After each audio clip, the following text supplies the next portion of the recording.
आप देख रहे हैं डार्क फाइल्स। तो चलिए बढ़ते हैं आज की इस कहानी की ओर। दोस्तों, वो तारीख थी 11 अगस्त साल 2015 की, जब शाम को मुझे मेरे दोस्त प्रतीक का कॉल आया। मैंने फ़ोन उठाया तब उसने कहा, यार सुनना, मम्मी पापा आज बाहर गए हैं और तू तो जानता है कि मैं रात भर अकेले नहीं रह सकता। अगर आज रात तू मेरे यहाँ रुक जाएगा तो कोई दिक्कत है क्या? प्रतीक की सारी बात सुनकर मैं बोला, अरे कोई नहीं, आ जाऊंगा। बोल कितने बजे आना है? इस पर प्रतीक ने कहा, जब तेरा मन करे, बस रात 9 बजे से पहले आ जाना। और इतना कहकर प्रतीक ने फ़ोन रख दिया। खैर, मैं जल्दी जल्दी काम निपटाने लगा ताकि जल्द से जल्द प्रतीक के घर पहुंच सकूं और सारा काम निपटाकर तकरीबन 8:30 बजे तक अपनी मोटरसाइकिल से प्रतीक के घर की ओर निकल गया। आसमान में काले बादलों का जमावड़ा देखकर मैं बाइक को तेजी से भगाने पर मजबूर था, क्योंकि बारिश किसी भी वक्त आ सकती थी और इस बार तो ऐसा लग रहा था जैसे कोई बड़ा तूफान आएगा। खैर, कुछ देर बाद मैं प्रतीक के घर पहुंचा। प्रतीक का घर काफी अजीब सी जगह पर था। आसपास ना तो वहां कोई दूसरा घर था और ना ही कोई दुकान, जिस पर मैंने मन ही मन कहा, अब पता चला साले को इतना बड़ा घर सस्ते में क्यों मिल गया। मेरी बाइक की आवाज सुनकर प्रतीक ने दरवाजा खोला। मैंने बाइक को घर की बाउंड्री के अंदर एक शेड के नीचे रख दिया ताकि अगर बारिश हो भी तो मेरी बाइक भीगे नहीं, और बाइक रखकर हम दोनों अंदर दाखिल हुए। प्रतीक का घर सच में काफी बड़ा था और इतने बड़े घर में अकेले प्रतीक तो क्या, कोई भी डर जाएगा। खैर, अभी मैं अपनी आंखें फाड़कर उस घर को निहार ही रहा था कि प्रतीक बोला, चल मेरे कमरे में, खाना मैंने बाहर से ही मंगवा लिया था, चल वही खाते हैं। प्रतीक के बोलते ही हम दोनों उसके कमरे की तरफ जाने लगे।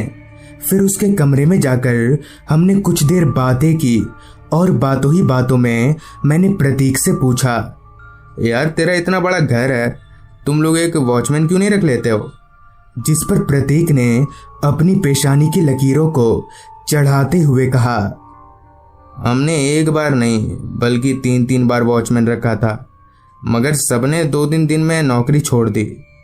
वो सब हमारे घर के पीछे जो कब। ये बोलते बोलते प्रतीक रुक गया।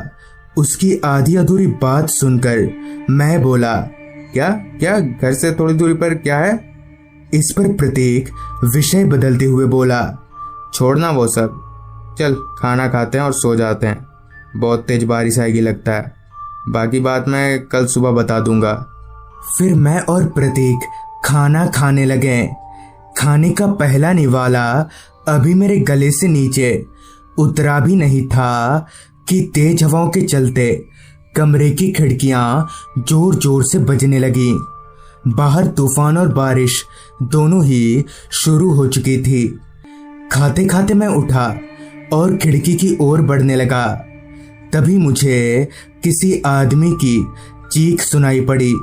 मैं प्रतीक की ओर पलटा और बोला, यार शायद कोई चिल्ला रहा है।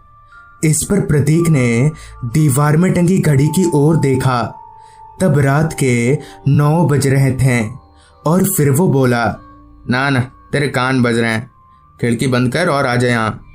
मुझे भी लगा शायद ऐसा ही कुछ होगा, लिहाजा मैंने खिड़की बंद किया। खाना खाकर कुछ देर और हमने बातें की। फिर बिस्तर पर लेटे लेटे ही मैं कब सो गया कुछ याद नहीं। पता नहीं कितनी देर बाद, मगर जब मेरी आंख खुली तो मेरे कानों में वही चीख गूंज रही थी जिसे मैंने खिड़की बंद करते वक्त सुना था। मैं झट से उठकर बैठ गया और कमरे के चारों तरफ देखने लगा। हैरत की बात तो ये कि रूम की सारी खिड़कियां बंद होने के बावजूद भी वो आवाज मुझे साफ तौर पर सुनाई दे रही थी। मैंने प्रतीक की ओर देखा तो वो गहरी नींद में था और प्रतीक को देखने के दौरान ही मेरी नज़र तकिए के बीच में रखी बैटरी टॉर्च पर गई। मैंने वो टॉर्च उठाया और प्रतीक के कमरे से होकर घर से बाहर निकलने लगा, ये पता लगाने के इरादे से कि आखिर ये आवाज़ है किसकी और कहाँ से आ रही है। मैं जब घर से बाहर निकला तो तब तक बारिश और तूफान दोनों ही थम चुके थे, मगर वो चीखने की आवाज़ और तेज हो गई। लिहाजा मैं टॉर्च को आगे रखकर और उस आवाज़ को सुनते हुए उसकी ओर बढ़ने लगा। आसपास सिवाय मेरे और कोई इंसान नहीं था। मेरी कदमों के अलावा सिर्फ रात कीड़ों की आवाज़ ही थी उस रास्ते पर। उस आवाज़ का पीछा करते करते मैं प्रतीक के घर से थोड़ा दूर आ चुका था। तभी चलते चलते मेरे कदम एकदम से ठहर गए, क्योंकि वो आवाज़ एकदम तेज हो चुकी थी। इसका मतलब था कि आवाज़ यहीं कहीं से आ रही है। आसपास देखा तो पाया कि मेरी दाईं ओर एक पुराना सा कब्रिस्तान है, जिसकी दीवारें जगह जगह से टूटी हुई थी। अभी मैं उस कब्रिस्तान में जाने के लिए थोड़ा आगे बढ़ा ही था कि तभी पीछे से किसी ने मेरे कंधे पर हाथ रखा। मैं झट से पीछे मुड़ा तो प्रतीक था। तभी मैंने कहा, हो तू है? पर तू तो सो रहा था ना। इस पर प्रतीक बोला, वो सब छोड़, तू यहाँ क्या कर रहा है? तेरी छानबीन वाली आदत गई नहीं अभी तक? यहाँ रुकना ठीक नहीं है, चल घर चल। इस पर मैंने बोला, रुकना, यहाँ तक आ गए हैं तो देखते हैं कि आवाज़ है किसकी। जिस पर प्रतीक ने थोड़ा गुस्सा होते हुए कहा, अबे तू पागल है क्या? तुझे इस कब्रिस्तान के बारे में भी पता नहीं है, इसलिए तू ऐसा बोल रहा है।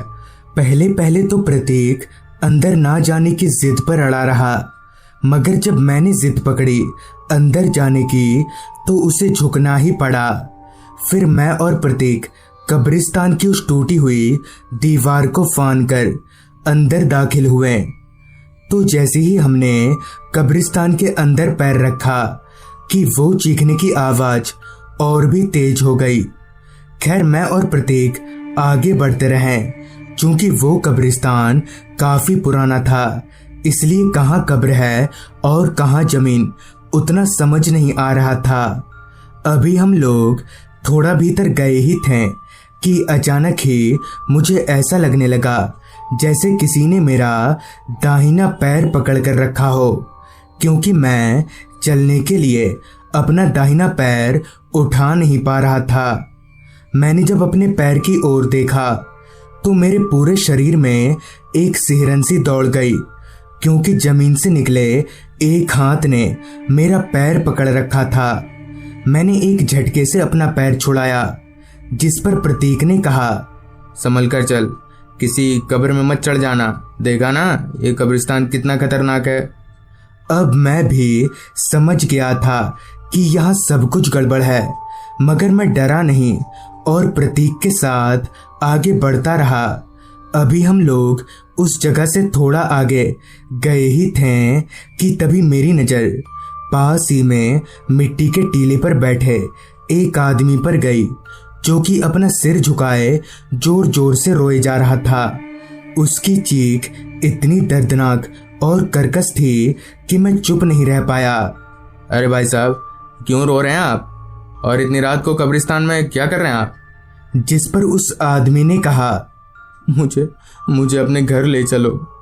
और ये बोलते हुए जैसे ही उस आदमी ने अपना चेहरा उठाया तो मेरे होश उड़ गए, क्योंकि उसका चेहरा पूरा सड़ा हुआ था, जिससे मांस लटक रहा था। ये सब देखकर मैं और प्रतीक वहां रुक नहीं पाए और हमने घर की ओर दौड़ लगा दी। कुछ देर ऐसे ही भागने के बाद प्रतीक ने कहा, ठीक है, वो कब्रिस्तान से बाहर नहीं आ पाएगा। देखा, मैंने कहा था ना, वो कब्रिस्तान भूतिया है और वहाँ से चीखने की आवाज़ें आती रहती हैं। चल ठीक है, तू डर मत।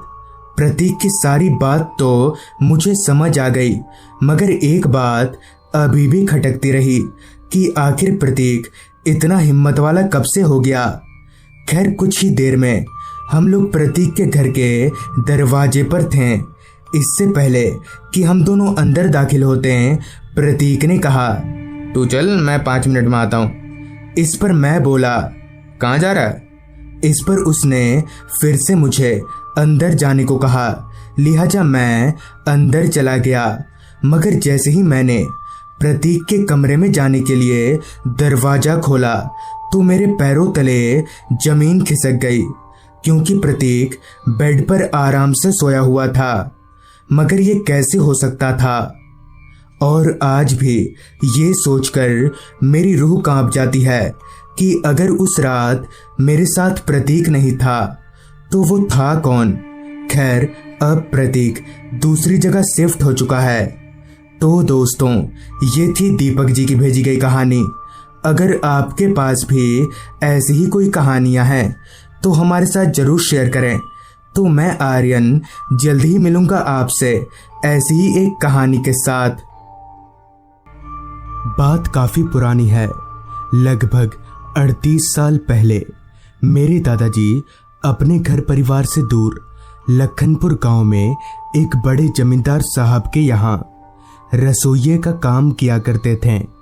मतलब ये कि जमींदार साहब के घर में जब भी जितना भी खाना बनता था वो दादाजी ही बनाते थे। मगर एक दिन कुछ ऐसा हुआ जिसके चलते दादाजी को अपनी नौकरी से हाथ धोना पड़ा। हुआ कुछ ऐसा कि जमींदार साहब के घर में चोरी हो गई।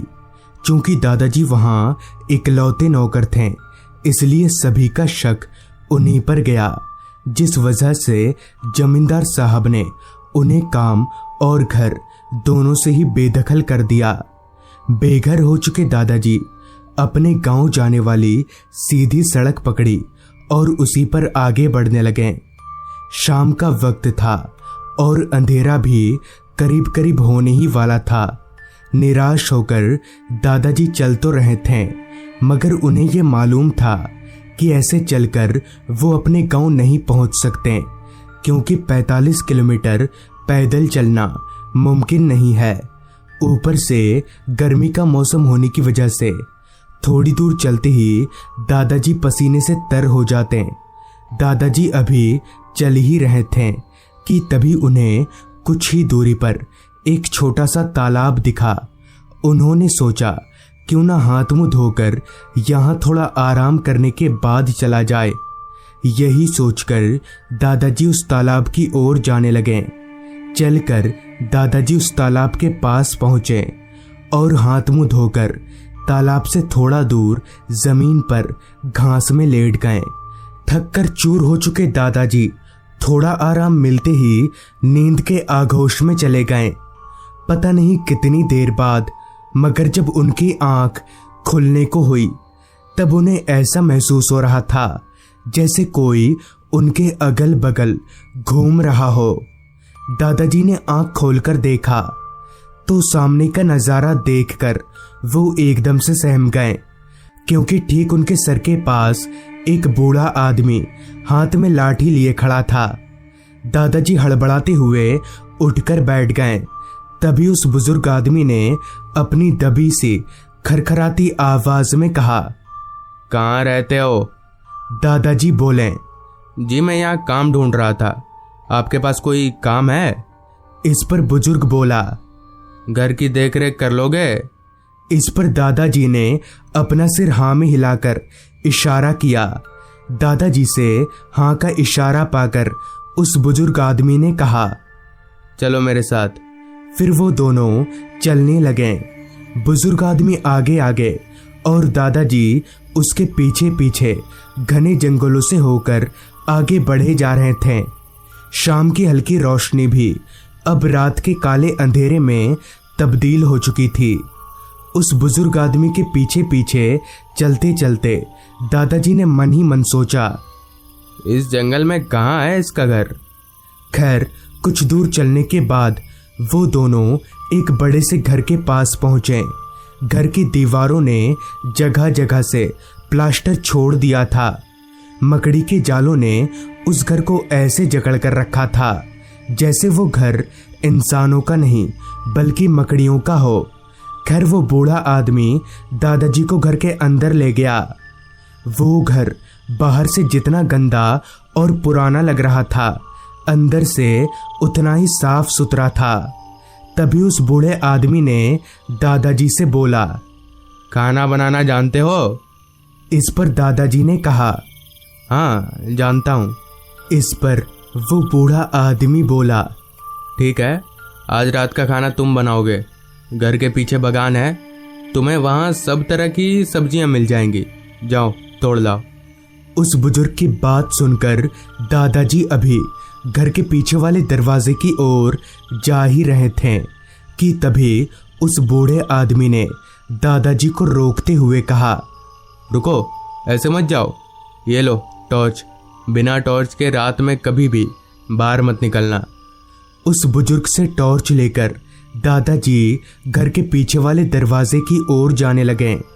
दरवाज़ा खोलकर जब दादाजी बाहर निकले तब उनके कानों में सिर्फ और सिर्फ रात कीड़ों की आवाज़ ही गूंज रही थी।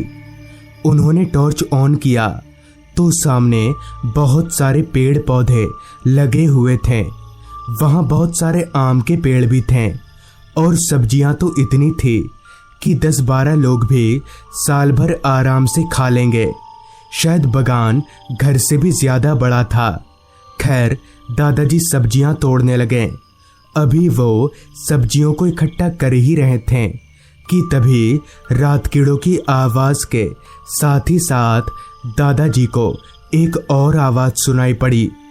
वो आवाज़ पायल छमछमाने की थी।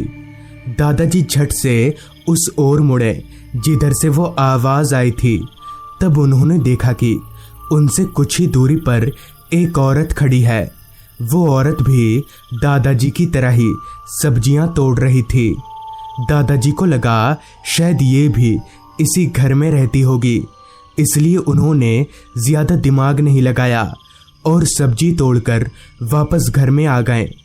वो बुजुर्ग आदमी हॉल में ही एक कुर्सी पर बैठकर बीड़ी के कश लगा रहा था। लिहाजा दादाजी उसके पास गए और बागान से लाई सब्जियों को मेज पर रखते हुए उस बुजुर्ग आदमी से बोले, यहाँ आपके अलावा कोई औरत भी रहती है क्या? इस पर वो बुजुर्ग आदमी हड़बड़ाते हुए उठकर बोला, नहीं तो, मैं अकेला रहता हूँ। उस बुजुर्ग आदमी के ये बोलने का तरीका और उसके परेशान चेहरे को देखकर कोई बच्चा भी जान जाता कि वो कुछ छिपाने की कोशिश कर रहा है। खैर दादाजी ने फिर कुछ नहीं बोला और चुपचाप उन सब्जियों को लेकर खाना बनाने के लिए किचन की ओर जाने लगे। दादाजी को ये अभी भी समझ नहीं आया था कि आखिर वो औरत थी कौन और वो बागान के अंदर आई तो आई कैसे। खैर कुछ ही देर में खाना बनकर तैयार हो गया। दादाजी ने खाना परोसा और वो दोनों एक साथ में ही खाना खाने बैठ गए। खाना खाते वक्त दादाजी ने हिचकिचाकर ही सही मगर उस आदमी से पूछ ही लिया, अच्छा, आपका ये घर इतने घने जंगल में? इस पर उस बुजुर्ग आदमी ने हंसते हुए जवाब दिया, ये घर अभी से नहीं, कई सालों से यहाँ पर है। मेरे दादा परदादा रहा करते थे। अब इतने बड़े घर को ऐसे तो छोड़ नहीं सकता, इसलिए यहीं रहता हूँ। बूढ़े की सारी बात सुनकर दादाजी ने कहा, आपके बाल बच्चे नहीं हैं? दादाजी की इस बात का पता नहीं क्यों उस बुजुर्ग ने कोई जवाब नहीं दिया और उसका चेहरा भी थोड़ा उतर सा गया। खैर इसके बाद ना तो वो कुछ बोला और ना ही दादाजी। खाना पीना हो जाने के बाद बर्तन मांजकर दादाजी एक कमरे में और वो बुजुर्ग आदमी दूसरे कमरे में सोने चला गया। लेकिन पता नहीं क्यों इतना थका हुआ होने के बावजूद भी दादाजी को जरा भी नींद नहीं आ रही थी। करवटें बदल बदल कर दादाजी अभी सोने की कोशिश कर ही रहे थे कि तभी उनकी नज़र कमरे की खिड़की से बाहर गई तो उनके होश उड़ गए। दरअसल उनकी खिड़की के ठीक बाहर कोई लड़का खड़ा था। मगर ये कैसे हो सकता है? उस बुजुर्ग ने तो साफ शब्दों में बोला था कि उसके अलावा इस घर में और कोई नहीं रहता। तो फिर ये लड़का और वो औरत कौन है? मगर फिर भी दादाजी डरे नहीं। वो बिस्तर पर से उठे और खिड़की के पास जाने लगे। मगर जैसे ही वो खिड़की के पास पहुंचे कि वो लड़का पता नहीं कहीं गायब हो गया। अभी दादाजी खिड़की से बाहर उस लड़के को ढूंढ ही रहे थे कि तभी उन्हें ठीक उनके कमरे के ऊपर यानी दूसरी मंजिल से खटपट की कुछ आवाजें आने लगी। दादाजी ने सोचा कि बुजुर्ग आदमी तो उनके बगल वाले कमरे में सोया हुआ है, तो फिर ऊपर कौन है? यही पता लगाने के लिए दादाजी अपने कमरे से बाहर निकले। उन्होंने एक नज़र बगल वाले कमरे की तरफ देखा तो कमरे का दरवाज़ा खुला हुआ था और कमरे में वो बूढ़ा आदमी कहीं भी नहीं था। दादाजी को लगा शायद वही होगा ऊपर, मगर ये पागल बुढ़ा आखिर इतनी रात को ऊपर क्या कर रहा है? यही जानने के लिए सीढ़ियों से होकर दादाजी ऊपर जाने लगे। सीढ़ियां चढ़कर जब दादाजी दूसरी मंजिल पर पहुंचे तब देखा कि वहां एक कमरे का दरवाज़ा खुला हुआ है। दादाजी उसी कमरे की ओर बढ़ने लगे। उस कमरे के पास पहुंचकर जब दादाजी ने अंदर झांका तो सामने का नज़ारा देखकर सर से लेकर पैर तक उनके शरीर में करंट दौड़ गया, क्योंकि कमरे के अंदर वही बूढ़ा आदमी था। यही नहीं बल्कि उसके साथ वो बगीचे वाली औरत और वो आदमी जो थोड़ी देर पहले दादाजी की खिड़की के पास खड़ा था, वो दोनों भी थे। मगर हैरानी वाली बात तो ये थी कि उन दोनों औरत आदमियों के पैर जमीन से 2 फीट ऊपर थे और उन दोनों का पूरा शरीर इतना सफ़ेद था जैसे उनके बदन में खून की एक बूंद भी ना हो। डर के मारे दादाजी का पूरा बदन थर-थर कांप रहा था। उन्हें ये समझ नहीं आ रहा था कि आखिर ये सब है क्या, मगर वो इतना जान गए थे कि यहाँ रुकना उनके लिए ठीक नहीं होगा। लिहाजा दादाजी दबे पैर घर से भाग निकले। भागते भागते जंगलों से बाहर निकलने पर उन्हें थोड़ी दूरी पर एक बस्ती दिखी। दादाजी भागकर सीधे उस बस्ती में गए और बस्ती के लोगों को सारी बात बता दी, जिस पर उन्होंने बताया कि दरअसल कुछ साल पहले उस घर में उस बूढ़े आदमी के साथ उसका बेटा और बहू भी रहा करते थे। मगर एक रात बगान में सब्जी तोड़ते वक्त बहू को एक जहरीले सांप ने काट लिया, मगर उसके पास टॉर्च नहीं था, इसलिए वो समझ नहीं पाई और कुछ ही घंटों में उसकी मौत हो गई। अपनी पत्नी को खो देने के गम में उस आदमी यानी उस बूढ़े के बेटे ने छत से कूदकर अपनी जान दे दी। अब उस घर में सिर्फ वो बूढ़ा आदमी ही रहता है। कहते हैं कि उसे अपने बेटे और बहू की आत्मा हमेशा दिखती है। तो दोस्तों, ये थी आज की कहानी। अगर आपके पास भी ऐसी ही कोई कहानियां हैं तो हमारे साथ ज़रूर शेयर करें। तो मैं आर्यन जल्द ही मिलूंगा आपसे ऐसी ही एक कहानी के साथ।